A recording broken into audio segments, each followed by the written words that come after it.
What up, what up, what up? Hey, everybody, hope you're doing well. Hey, I just want to let you know, I know everybody can't always support and donate to the podcast, but hey, if you can do a one-time donation, I put up a Buy Me a Coffee link in this description of the podcast. So if you go to the description of the podcast, it'll be at the bottom, and you can just go to that link, and you can buy me a cup of coffee, or two if you want. And that would just help support the show, and I can wake up a little bit more and bring you more info. So thanks for listening to the podcast. If you can donate, that would be much appreciated. And let's get on to the show.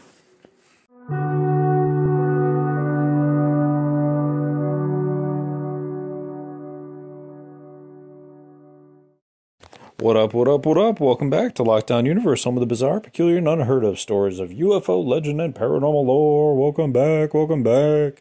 Happy to be back. Hopefully you guys are doing excellent and taking care of yourself. So today we're going to talk about a really interesting episode that's on Gaia. It's a deep space episode, and they're talking about the Arcturians. Now, I've done a podcast about the Arcturians before, but honestly, there's so much more information that's come to light that I wanted to share with you guys. Now, I'm not 100% sure, about the Arcturians. This is going to be like new information for me as well as for you guys. It's going to be fun to share. Apparently, these guys aren't really well known. They're located in the constellation Bootes, I guess, is Bootes. But Edgar Casey, who's an occultist and occultist. I shouldn't say occultist, but that's what they had on here. Occultist and, a seer, a medium, actually. I shouldn't say occult, because occult has like a negative connotation, but he was a seer. And I highly respect him. I don't really like that they call him an occultist, because, I think that has a lot of negative mentality behind it. But he stated, and I've read a bunch of his books because I think he's the real deal. He stated the Arcturians are one of the most advanced races in the universe. They are a blue being, and they stand about 6 to 10 feet tall. And they have come to Earth, and they are healers. They have large heads and almost almond-shaped eyes, so they're not like the Greys, okay? They're an advanced species that have come to help humanity since the beginning of time, basically. They're fighting against other species to try to help us. But what we learned through many clients under hypnosis is that Arcturians are living on a planet full of light, according to one hypnotist, that they often show themselves with dark eyes, about 7 to 10 feet tall. And they're similar in body. They have five fingers, 5 toes, but they appear to be bluish. Their skin looks kind of cold, but they're actually pretty warm in general. They have a smaller nose and they have a small mouth. And the reason for that is that they don't actually have to eat. They can merely drink what they need. Now, what's interesting is that they communicate through telepathy, and they communicate with humans in a non-threatening way, very loving manner. They're super compassionate, but they're also super logical. So it's kind of like almost like Spock in a way. So they say if you encounter an Arcturian, it would be very similar to Spock. They intentionally kind of isolated out emotions so that they don't have to have the issue of trying to be worried about, where they're going. It's just all straightforward. So it's, hey, did you get this done? Yes, I got this done. Hey, did you do this? Yes, I did this. So that they can move forward in a logical method that makes sense for them. So when they encounter humans, they actually don't really understand us as well as we would like.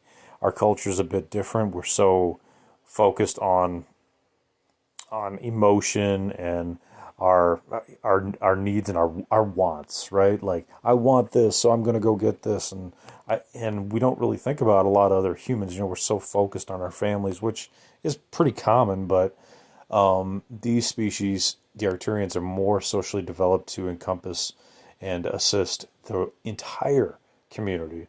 So they've captured a higher type of love that allows them to connect and coexist and ensure that their species continues to develop. Not just themselves, but their entire species. Now they have a neuroscientist on here that actually attributes a lot of her patents and technologies to heal brain trauma from her direct contact with experience with the Arcturians. So this is really interesting because it was Tesla that said he actually obtained a lot of information from aliens as well, because of his brainwaves. If you have a certain brainwave path, you're very calm, you're open, receptive to communication. You can actually receive a lot of information, but it's kind of like built into your DNA.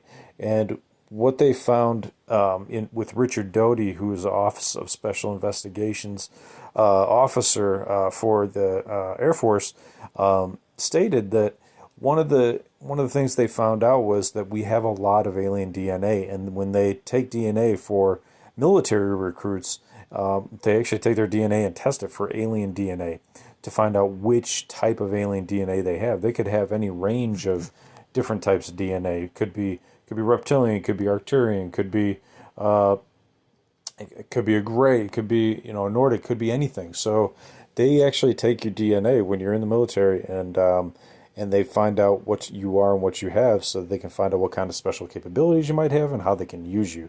What's interesting with the Arcturians is that if you end up having the capability and have their DNA, it's easy to communicate with them. Now, did this doctor have that capability? Maybe she did. But she said she started communicating with them at an early age, at age 4, actually. And she said they don't use language, they use telepathy. Their cranium is larger than ours, but not by too much. And she communicated with one alien in particular, or Arcturian in particular, and she stated that his demeanor was very elegant, that there were always sparks around him, like an energetic field, which I think is interesting. And she stated that they gave her a lot of information for technology. So I think that's where we get a lot of these geniuses from, is that they're able to tap in, because of their genetic code, they're able to tap into some higher frequencies. I remember being younger, and I'm not saying, I'm special or anything, but I remember being younger and hearing different frequencies. Like when I was a teen, I could predict what songs were going to be on the radio before I turned it on. I could predict kind of what things were going to happen, like right before they'd happen, or if somebody was going to call, I could predict who it was going to be. I would right before waking, I would have this amazing idea, like for a song or for an idea for a patent for an item, something useful. And it's those moments right before you wake that they're there, and they're capable for you to capture if you can lay there for a moment, think about them, immediately get up and record it.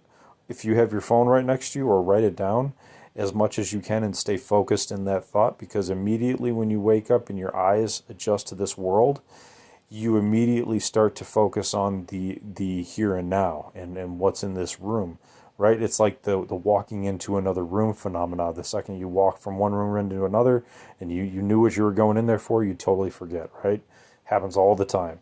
It's the same thing. You're in this dream state world and you have all this information from this collective unconscious, or this other spiritual frequency, and you lose it when you wake up, so you have to write it down and record it.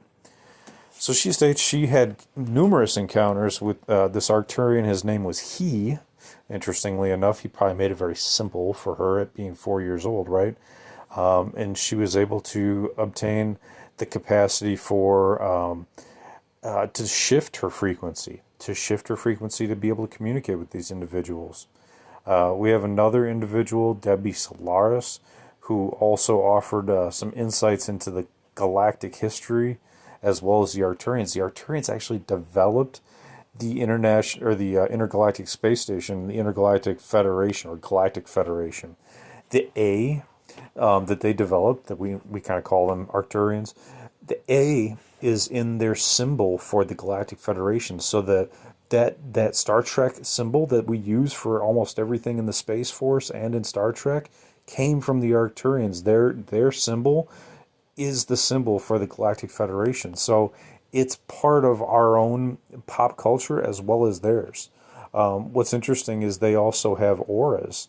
They have a specific look to them, and their skin emanates this bluish, greenish aura that comes off, especially for this particular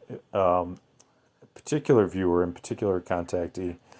For her, she stated that most of the individuals she encountered were 5 feet tall or so. She states a lot of them were healers, and they had and were trained with crystals. A lot of Arcturians work with crystals and technology, and they're masters of psychology. So they use everything at their disposal to heal themselves, to benefit their society, to become ambassadors and guides for other worlds. So they train their children at a very young age to become ambassadors, to have this knowledge, to know that this is their life plan. Now, what's interesting too is that they only have children with certain individuals. So, well, what I mean by that is only certain individuals of the Arcturian species have children. It's not just everybody out for themselves like it is here on Earth. They work with energy. They are energy. They actually ingest light liquid to sustain themselves. So they have a lot of understanding of energies, and if they find two people that will work together to create the best possible scenario, then they will use those individuals to procreate. That for their species, it's very important for the Arcturian culture.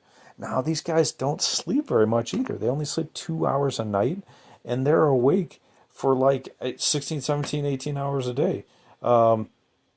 Maybe even longer, 20, 22.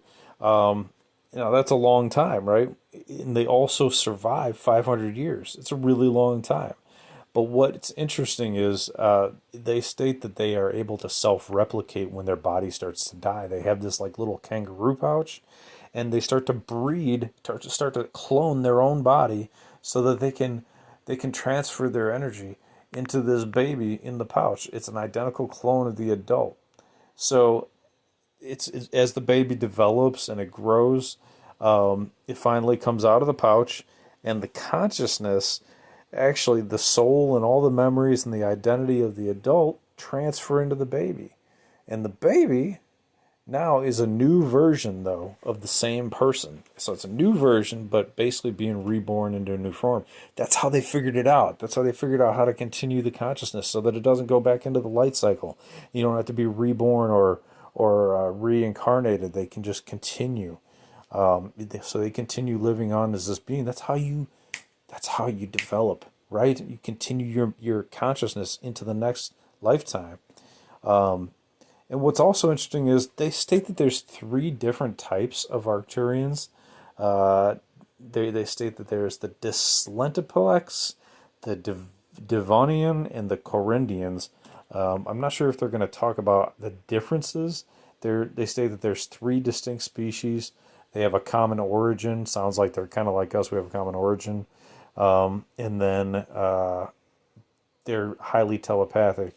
So we have a common origin with many different other planets as well. So we have the same alien DNA with many other planets, including Mars and some of the other planets in our own solar system.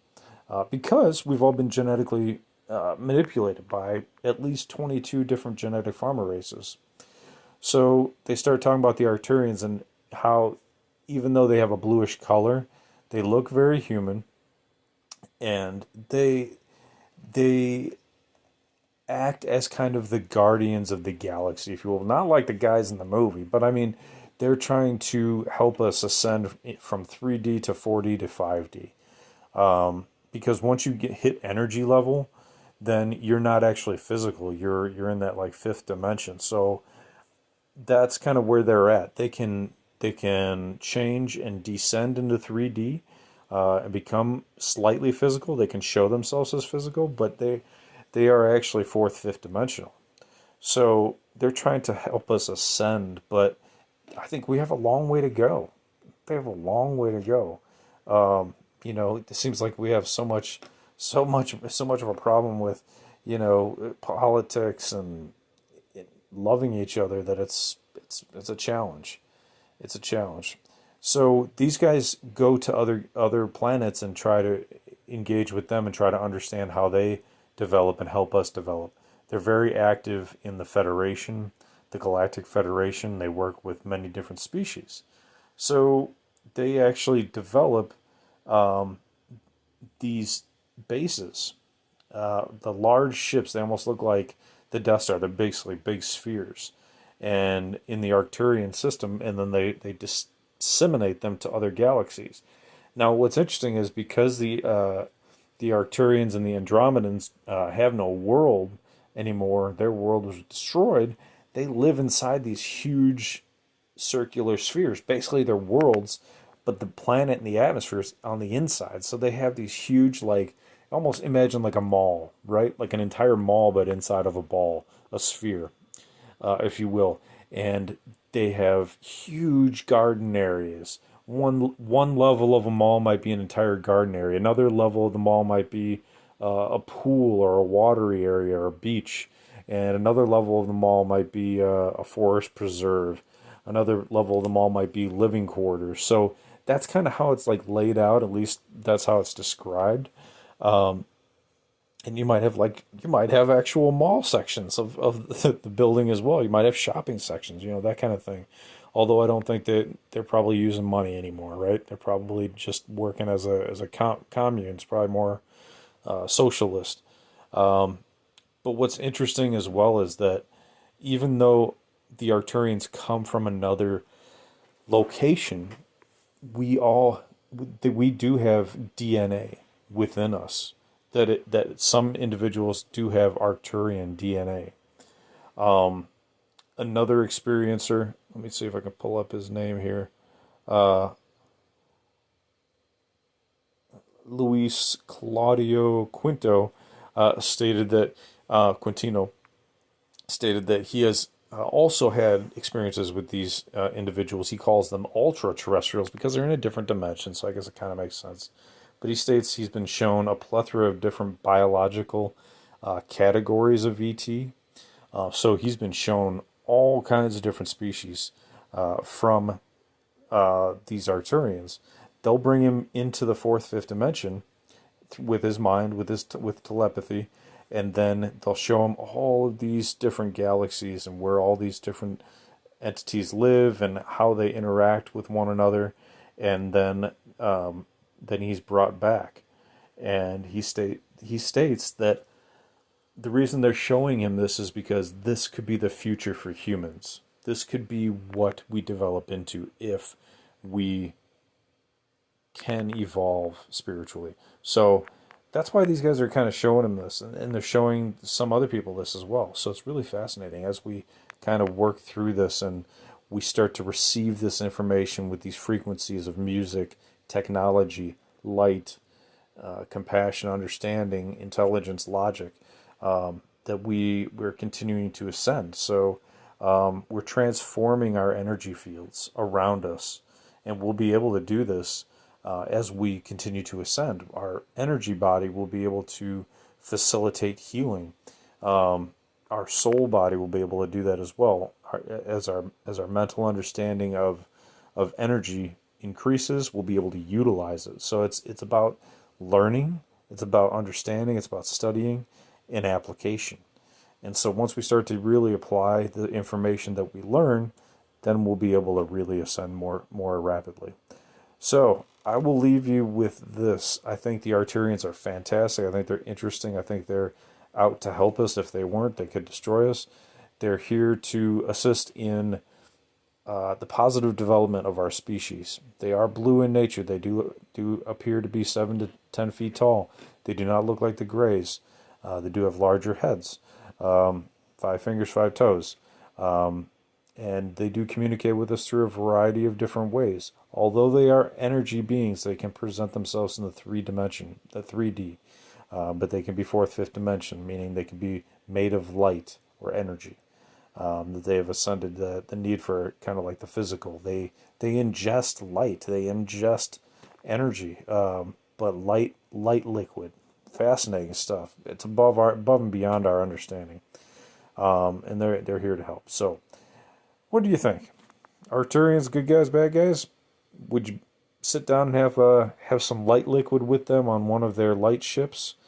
Learn about other galaxies and other beings and how to develop Earth into a better society, utilizing frequencies, utilizing healing, utilizing understanding, and utilizing our own energy to develop into a higher essence of what humanity could be. I'll leave you with those thoughts. I hope you guys enjoyed the podcast. I hope you guys are having a fantastic evening or morning.